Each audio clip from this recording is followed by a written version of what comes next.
Okay, so we've got a really, really interesting deep dive for you all today. Yeah. It's all about who's visiting Vegas and why. Mm-hmm. And we're going straight to the source with the 2024 Las Vegas Visitor Profile Study. That's right. We're talking about mountains of data, folks, demographics, spending habits, satisfaction, what's hot, what's not. Absolutely. And we're going to dig out the most insightful trends and data points just for you. Right. So before we get too far, let me introduce our expert for today's deep dive. Hi, everyone.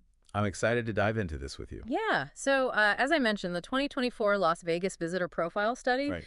this thing is seriously in-depth. Yeah. Thousands of interviews. Yeah. Conducted both online and in person with visitors. That's right. All throughout 2024. Throughout 2024. And importantly, this data has been carefully weighted Yes. to make sure it accurately reflects the overall visitor population. We wanted to get it right. Right. And just to be clear, we're not talking about locals here. No. This is excluding Clark County residents over the age of 20. Mhm. So I think this is something that a lot of people are curious about. For sure. And whether you're in business trying to spot market trends, Yeah. or just fascinated by travel patterns, or just want to know what makes Vegas tick, Mhm. I think there's something here for everybody. Totally. So let's jump right in with a really basic question. Okay.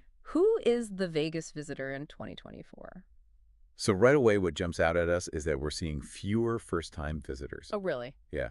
Just 14%. That's lower than I would have thought. It is. Yeah. And that tells you that Vegas has a strong pull for people who have already been there. So a lot of repeat visitors. A lot of repeat visitors. Yeah. Exactly. And it makes you think about, how effective are they at attracting brand new audiences Right. versus keeping those loyal visitors coming back? That's a really good question. Yeah. Where should the focus be? Right.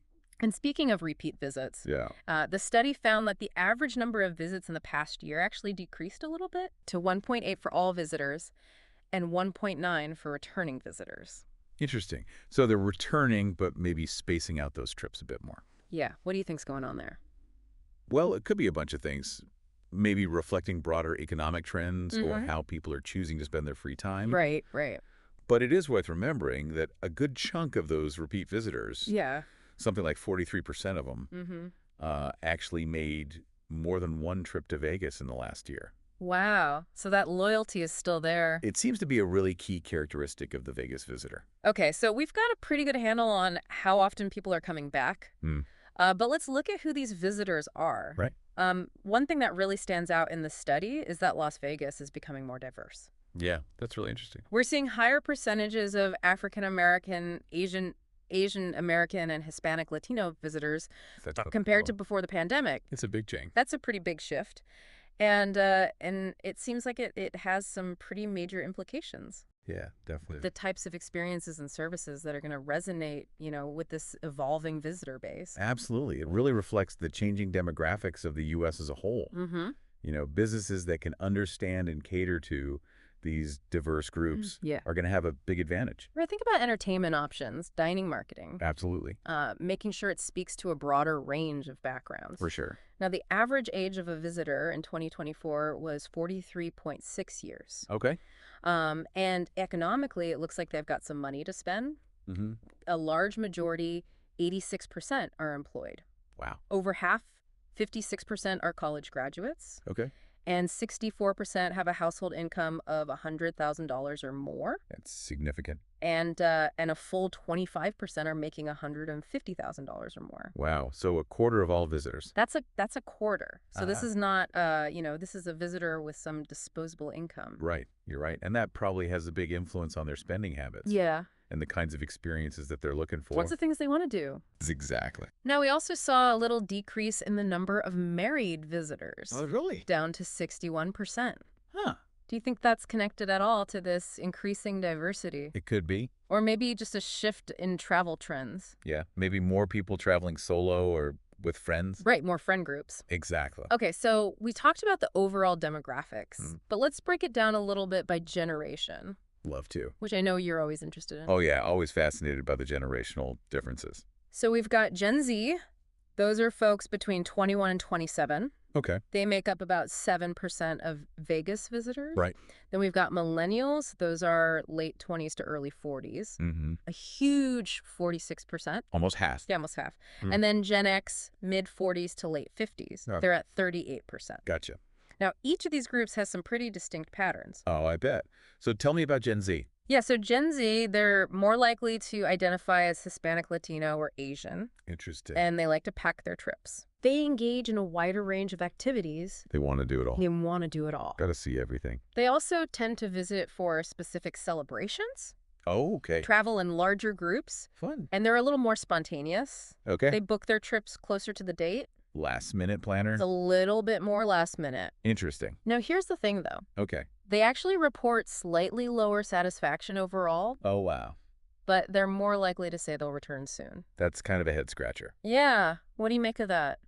Well, maybe they prioritize certain experiences over others. Right. Like the nightlife or specific events, even if other parts of the trip weren't perfect. Yeah, or maybe that fear of missing out, Yeah. that plays into it. Absolutely. And the social media buzz. The Vegas hype. Oh, that plays a role. Yeah, they see it on TikTok and they got to experience it for themselves. Right, exactly. Okay. Now, millennials, as we said, they're almost half of all Vegas visitors. Huge chunk. That's a huge market. Yeah. And then Gen X, they seem to have their own unique profile as well. Fill me in. Yeah. So Gen X visitors are more likely to be male, Okay. white employed, and have that higher income we talked about. Right. The disposable income. Exactly. Yeah. And they report very high levels of satisfaction. They're happy with their Vegas experience. Very happy. Now, this is interesting. They're also more inclined to visit for business. Oh, really? They tend to stay a little longer, averaging 3.5 nights. Okay. And get this, they prefer to book their hotel rooms directly. Interesting. So that's a key insight if you're in the accommodation sector. Exactly. Different generations, different booking habits. Absolutely. Okay, so we've covered domestic visitors, Mm-hmm. but we can't forget about our international guests. Of course. What does the study tell us about them? Well, they make up about 12% of all visitors, Okay. which is a pretty good rebound from the lows we saw during the pandemic. Yeah, it's good to hear. And they have a bit of a different profile. Okay, how so? Well, they're more likely to be female. White, married, employed, and fall into that higher income bracket, Okay. $150,000 or more. All right. And they're also more likely to be first-time visitors, Oh, interesting. primarily coming for a vacation or pleasure. So their first Vegas experience. Exactly. And they tend to plan and book their trips way in advance. Okay, so they're not as spontaneous as Gen Z. No, not at all. Yeah. And they're more likely to use travel agents. Interesting. And they stay longer, too, averaging 5.2 nights, mostly on the Strip. So they're really soaking it all in. They are. They're planners. Yeah. They seem to want that traditional vacation experience, and they're definitely willing to spend the time and money to get it. So it sounds like we're almost talking about two different visitor profiles. You could say that. Domestic versus international. Yeah, All right, so we've got a better sense of who's coming to Vegas. right. But the next big question is why? Yeah. Why are they choosing Vegas? What's the draw? Well, for most people, it's vacation and pleasure. Okay, makes sense. That makes up 52% of all visits. And that's actually up from 2023. Really? Yeah. So Vegas is becoming even more of a leisure destination. Interesting. Now we're seeing fewer visits for conventions and corporate meetings. Makes sense. That's down to about 5%. Yeah, with so many people working remotely and all the virtual meetings these days. Exactly. It's not surprising. So that whole business travel landscape is changing. It is for sure. And it's really interesting to see how the reasons for visiting differ Yeah. between first-timers and those who are coming back. Tell me about it. So first-time visitors, they're mostly coming for vacation and pleasure, Okay. 65%. Makes sense. And they're also more likely to visit for wedding-related reasons. Oh, interesting. Like bachelorette parties. Exactly. Or maybe even the wedding itself. Vegas weddings are definitely a thing. Oh, yeah, for sure. Now, repeat visitors, they're more likely to be visiting friends or relatives. Yeah. Maybe they've got family in the area. Could be. Or they're coming for gambling. Right. Or special events. Like concerts or festivals. Yeah, exactly. So different motivations. Different reasons to visit. And we also see a lot of people coming for personal celebrations. Oh, yeah. Almost a quarter of visitors, 23%, said a special personal occasion was their reason for visiting. Wow. So Vegas is a place to celebrate. Yeah, it seems like it. And birthdays are the top reason within that category, Okay. making up half of those special occasion trips. So Vegas birthdays are big. They're huge. What else? Anniversaries, romantic getaways, and weddings also feature prominently. Yeah, so it's really seen as a place to mark those important life moments. Right. A place to make memories. Makes sense. Now, we did see a small dip in the number of business travelers extending their stay for leisure. Oh, so fewer of those leisure trips? Down to 43%. Interesting. Maybe business travelers are finding it harder to tack on vacation days? Yeah, that could be it. Or maybe the nature of business travel itself is changing. Right, maybe those trips are just shorter now. Exactly. Okay, so we know why people are coming. But how are they getting there and getting around once they're in Vegas? Good question. So a slight majority, 54%, arrive by ground transportation. Okay. And once they're there, personal vehicles are the most common way to get around. Right. 48% followed by ride sharing at 31%, and taxis at 16%. So ride sharing is still pretty popular. Oh yeah, huge.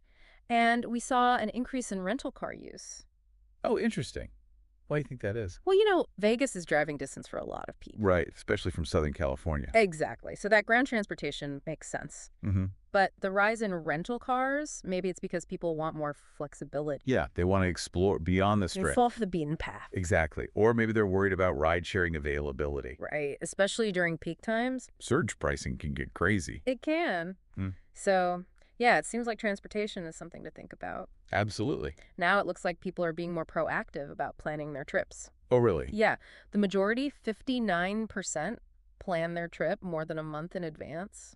Wow, so they're not waiting till the last minute. Not so much. What do you think is driving that? Well, maybe they're trying to get better deals on flights and hotels. That makes sense. Or maybe they're just being more intentional about their travel plans. Right. Planning ahead. Exactly. Now, downtown Las Vegas is still a big draw. Oh, yeah. Yeah, over half of visitors, 52%, went there. Okay. And the Fremont Street experience was the main reason. Of course, that's a classic. It's iconic. And for those who didn't go downtown, Mm-hmm. the main reasons they gave were lack of time Yeah, and a preference for the Strip.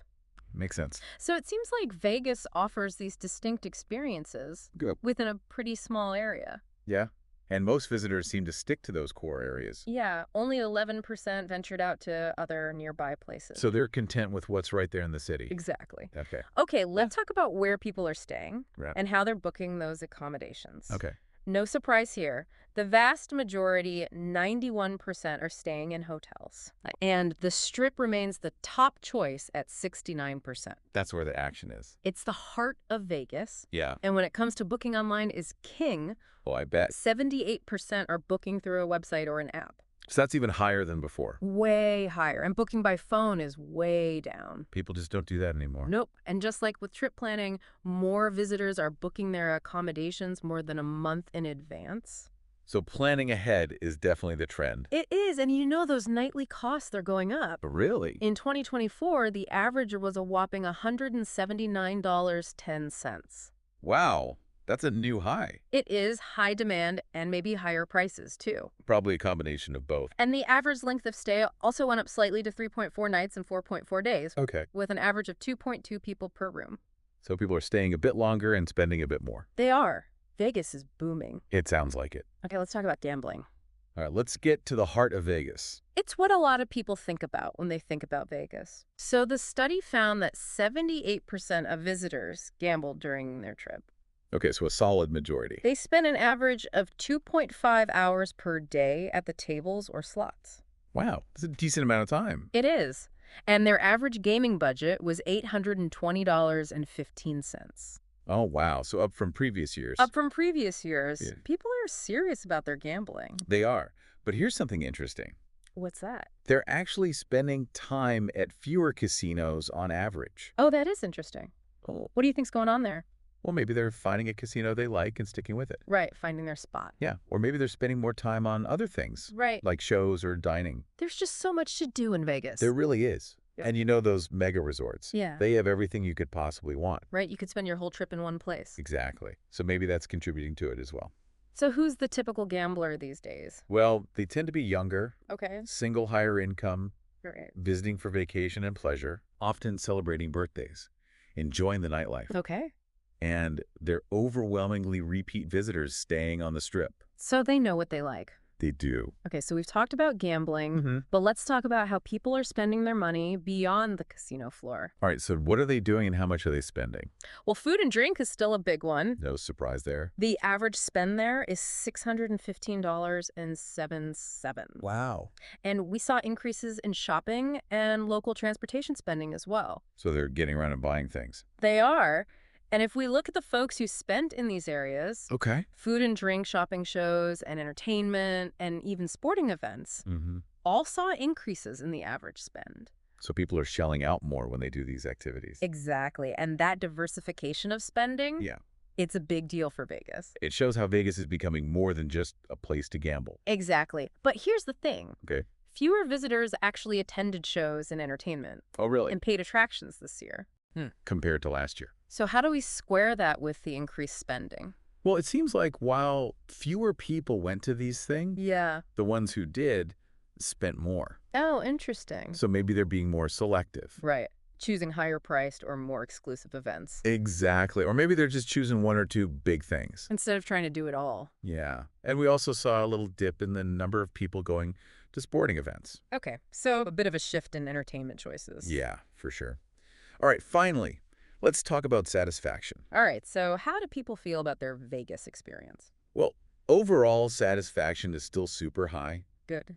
87% of visitors said they were very satisfied. That's great to hear. The most common reasons for being only somewhat satisfied were cost Mm. and not having enough time. Makes sense. Vegas can be expensive, Oh, yeah. and there's so much to see and do. You could spend a week there and still not do it all. Absolutely. Hmm. So, yeah, those are understandable complaints. Right, but it seems like for most people, the good outweighs the bad. It does. And here's a big one. Okay. Over half of visitors, 54%, said that Vegas exceeded their expectations. Wow, that's up a lot from 2023. It is. That's a really positive sign. It shows that Vegas is delivering, For sure. and the likelihood of returning for another vacation is still strong. That's good. 75% said they were extremely or very likely to come back. So those exceeded expectations are probably a big factor there. Oh, for sure. People have a good time, they want to come back. Exactly. So if we had to sum it all up, what are the key takeaways from this deep dive into the Vegas visitor? Well, I think the main thing is that Vegas is still a popular destination, Yeah. and it's attracting a diverse range of visitors. We're seeing a strong return of repeat visitors Right. and a big increase in spending across all those non-gaming sectors. Right. People are spending money on food and drink entertainment shopping. Yeah, they're experiencing all that Vegas has to offer. And satisfaction is high. Very high. Vegas is exceeding expectations. It seems like it. And people are planning and booking their trips further in advance. And while gambling is still important, Of course. the Vegas experience is becoming more and more multifaceted. Right. It's not just about the casinos anymore. It's about everything. Exactly. So we hope this deep dive has given you some valuable insights Yeah. into what's happening in Vegas. And what's drawing people to this amazing city? It's a fascinating place. It really is. But all these trends we've talked about, Yeah. they raise a really important question. What's that? As the Vegas visitor continues to evolve, how does Vegas itself need to adapt? Right. How can it continue to attract those visitors, Yeah. meet their needs, Yeah. and exceed those expectations? Good question. What new experiences, attractions, or strategies Right. are going to be key to its ongoing success? What does the future of Vegas look like? What does the future of Vegas look like? That's something to think about. It is. That's something to think about.